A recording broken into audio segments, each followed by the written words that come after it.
जी star news से आइए डालते हैं आज की मुख्य खबरों पर एक नजर। कानपुर कोतवाली बाबूपुरवा क्षेत्र के अंतर्गत आने वाले मुंशीपुरवा में महिला द्वारा संदिग्ध परिस्थितियों में जहर खाने के बाद मिली लाश के बाद सूचना पर आए परिजनों ने बेटी की ससुराल वालों पर हत्या की आशंका जताई है। उन्होंने बताया कि घटना की जानकारी देते हुए यशोदा नगर निवासी मृतक महिला की मां ने बताया कि उसकी पुत्री प्रिया द्विवेदी का विवाह 2011 में मुंशीपुरवा निवासी विकास द्विवेदी पुत्र रमेश बाबू द्विवेदी के साथ सामाजिक रीति रिवाज के मुताबिक धूमधाम से हुआ था।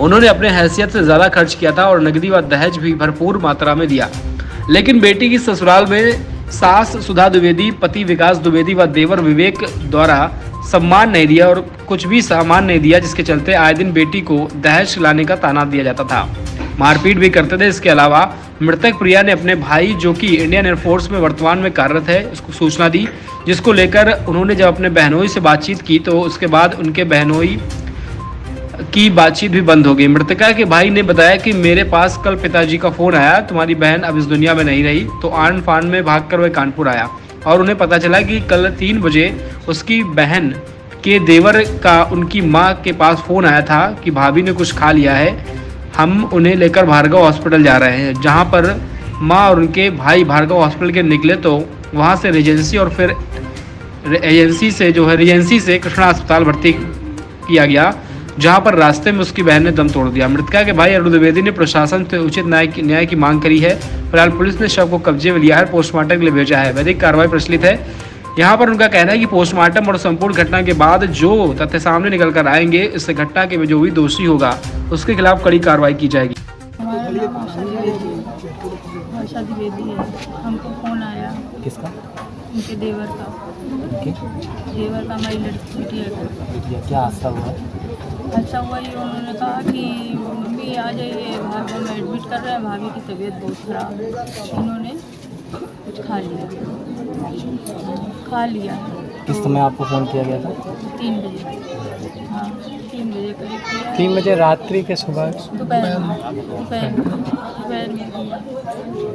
तो आप फिर इसके बाद फ़ोन किया गया, फिर आपने क्या समझ? हम पहुँचे वहाँ हमको मिली नहीं। हमने रिसेप्शन में पूछा, उन्होंने कहा हमने रिजेंसी भेज दिया। रिजेंसी जा रहे थे कि रास्ते में मिल गए वो लोग, कहने लगे कृष्णा लिए जा रहे हैं। कृष्णा में एम्बुलेंस में बैठ के गए साथ में, तो उसका शरीर ठंडा पड़ गया था बिल्कुल। वो एक भी आँख नहीं खोली, ना हमसे बोली। फिर कैडोलॉजी गए। कहाँ पे शादी हुई थी? ये मुंशीपुरवा। आप कहाँ के, मतलब मूल कहाँ के? यशोदा नगर। किस जगह पे? यशोदा नगर में? पुलिस चौकी के पास। पुलिस चौकी के पास। शादी कहाँ हुई थी बेटी? यहाँ मुंशीपुरवा। क्या नाम था बेटी का? प्रिया द्विवेदी। पति का क्या नाम था? पति का विकास द्विवेदी। अच्छा, बच्चे अच्छे भी थे? हाँ, एक लड़की एक लड़का। कितने साल थे? लड़का है लड़का आधी है 8 साल। अच्छा, तो क्या गया है 12 बीते दिनों कुछ ऐसे कोई मतलब आपको कुछ सूचना दी हो, कोई मतभेद या कुछ लड़ाई झगड़ा ऐसा कोई सूचना? लड़ाई झगड़ा तो ये चलता रहता था हमेशा, मतलब वो चलता रहता था। वो टॉर्चर करते थे। मेंटली डिस्टर्ब भी हो गई थी। किस वजह से लड़ाई झगड़ा होता था? अब इधर तो 3 महीने से उसकी तबीयत खराब चल रही थी। 3-4 महीने से उसकी तबीयत खराब कर माइंड डिस्टर्ब हो गया था। अच्छा। अब वो मतलब वो ये है कि थोड़ा बहुत टॉर्चर करते थे। किस मतलब वजह कुछ बताया था कभी कि किस वजह से लड़ाई झगड़ा मेन होता है? वजह मेन यही थी कि वो कभी भी खुश नहीं रहते थे, खुश नहीं रहते थे। मैं उसका भाई हूँ। क्या नाम दिया? अरुण द्विवेदी। और मैं इंडियन एयरफोर्स में जॉब करता हूँ। मैं अभी आया हूँ जस्ट नलिया में पोस्टिंग, अभी पहुँचा हूँ जस्ट, जैसे मुझे कल सूचना मिली। मतलब ओवरऑल ये था कि वो सी इज़ नॉट हैप्पी। जब भी कुछ कलेश होता था तो कम से कम वो बताती नहीं थी। जब उससे बहुत पूछते थे तभी बताती थी।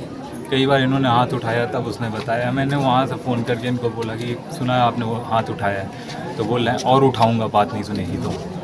मैन हैंडलिंग अलाउड नहीं है बिल्कुल भी, हाथ उठा मत देना अगली बार, ध्यान रखना। ये 6 महीने पहले की बात है। मेरी फ़ोन में बात हुई थी, उसके बाद से इनके हस्बैंड से मेरी बात नहीं हुई, विकास द्विवेदी। तो आप लोगों को क्या लगता है, क्या जहर दिया गया है कि जहर खाया? ये तो अभी इन्वेस्टिगेशन के लिए भेजा है, पोस्टमार्टम में क्लियर होगा कि जहर पिला दिया है कि उसने खाया है।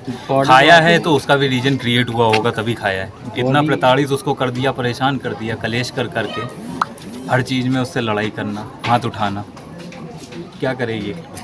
अच्छा, तो पहले लोगों की वजह से एक लड़की आज भी अभिशाप हो गई है। प्राथमिक सूचना किसने दी थी आपको? प्राथमिक सूचना मेरी मम्मी को ही कॉल करके इनके देवर ने दी थी, फिर मेरे पापा का कॉल आया कि अरुण प्रिया चली गई। अच्छा, पुलिस प्रशासन से आप क्या सहयोग चाहते हैं? पुलिस प्रशासन से मैं यही प्रार्थना करता हूँ कि पोस्टमार्टम को क्लियरली वेरीफाई करें और अगर जहर पर डिटेक्ट होता है तो कड़ी से कड़ी कार्रवाई करें इनके खिलाफ। तो ये आपके पास जैसे आपने यहाँ जो सूचना हुई थी, इसके बाद पुलिस कब यहाँ पर मौके पर कितनी देर बाद यहाँ पर आई है? और कैसे? पहले तो इन लोगों ने वहाँ पे फ़ोन करके बता दिया। इनका देवर है एक निक्की, वो थोड़ा सा सपोर्टिंग है नो डाउट, उसी की वजह से केवल हम लोग थोड़ा सा ये रहते थे कि हर बार वही मैनेज करता था लड़ाई। बट उसने फ़ोन करके बताया कि पहले तो उसने बोला कि हार्ट अटैक आया है, हार्ट बीट रुक गई, सांस नहीं आ रही, और उसके बाद बोलते बोलते बोलते बोलते लास्ट में जाके इतना छुपाने के बाद में बताया कि गोली खा ली है सल्फाज की। काफ़ी देर बाद तो रात में, आधी रात में तो पता चला क्लैरिटी की क्या है। तब तक तो हम सोच रहे थे कि तबीयत खराब हुई, उसकी हार्ट बीट रुक गई, क्या अटैक पड़ा, कुछ नहीं पता चल रहा था। ये घटना कल की है? ये घटना कल की है 3 बजे की जी। और तब से हम लोग यहीं पे हैं और अभी जस्ट मैं आधे 1 घंटे पहले पहुंचा हूँ। मेरे लिए ही वेट कर रहे थे पुलिस वाले कि भाई आ जाए तब पोस्टमार्टम के लिए बॉडी भेजें, नहीं तो ये बॉडी चली गई होती 11 से 12 बजे के आसपास। आपको जो देख रहे हैं, जो आपका चैनल के माध्यम से, क्या कार्यवाही की आप मांग करते हैं?